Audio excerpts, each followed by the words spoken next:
Hey, what's up everybody? This is Izzy from PowerliftingToWin.com, and today we're going to talk about everybody's favorite political subject in powerlifting, and that is squat depth. So to start this discussion off, let's take a look at what the rulebooks actually say. Here's the IPF's definition. The lifter must bend the knees and lower the body until the top surface of the legs at the hip joint is lower than the top of the knees. Now, what does that actually mean? I think it's helpful to see a picture. So what we're looking for is the hip joint to cross below the knee. That's it. And they've drawn a line across the top of the knee and they have an arrow at the hip joint to give you a visual of exactly what that looks like. Now you might have noticed that nowhere in the definition did it say anything about breaking parallel. So where does the idea of breaking parallel even come from? Well, we have to look at the actual anatomy of the femur. The femur has two ends, proximal and distal. The proximal end is up there by the head of the greater trochanter where it attaches to the hip. The distal end is down there by where it goes to the patella, right? The front of your knee. Those are the two ends of the femur.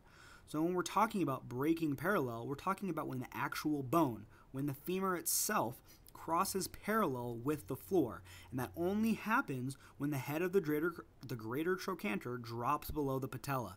That is what breaking parallel actually means. Okay? That's the mechanical definition.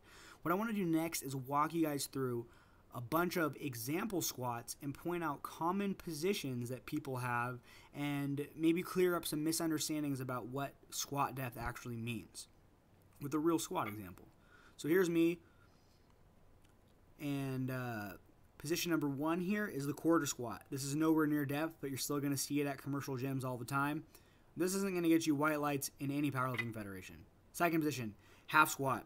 Again, still nowhere near depth. That's a foot high. You're not getting white lights for this anywhere.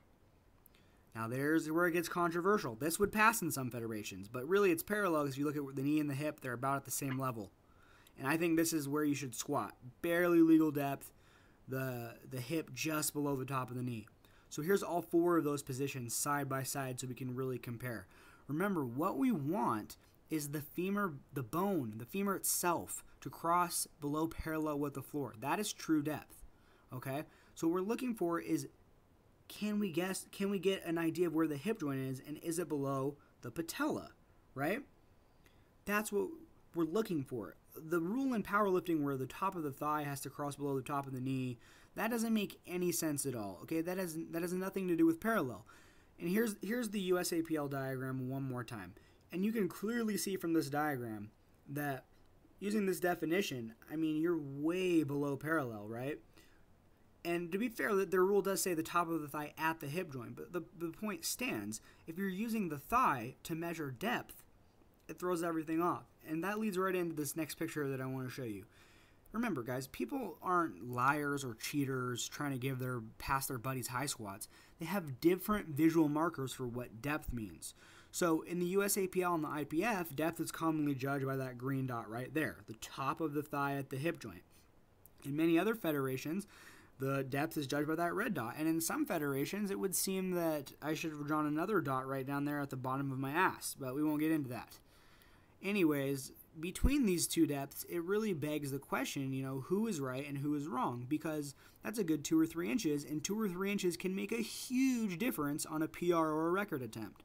In my opinion, the people who are judging closer to the red dot are actually closer to what breaking parallel is in the green dot, especially for bigger guys. I've read on some forums sometimes where they'll take a guy like Rob Wilkerson, and basically people will say that he's not even physically capable of reaching depth because the top of his thigh cannot even possibly cross below the top of his knee. And that just gives you a great example of why this rule makes no sense. It's arbitrary. It's based on quad size, and it doesn't make sense. What we really want here is for the bone, the femur, to break parallel with the floor. But regardless of who I think is right or who you think is right or which political camp that you side with, you need to know your federation's rules. If you're an IPF competitor, they're judging you by that green dot whether you like it or not. So you better go convincingly below parallel. You need to get used to training 2-3 inches below parallel, okay?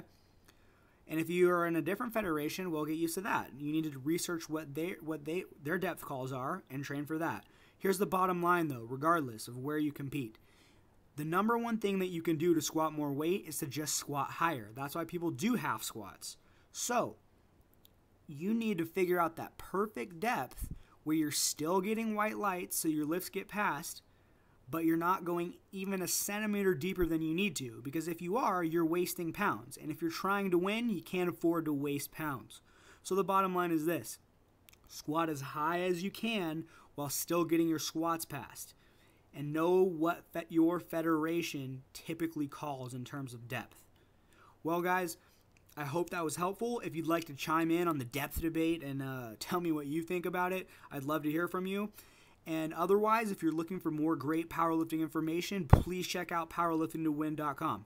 Have a good one.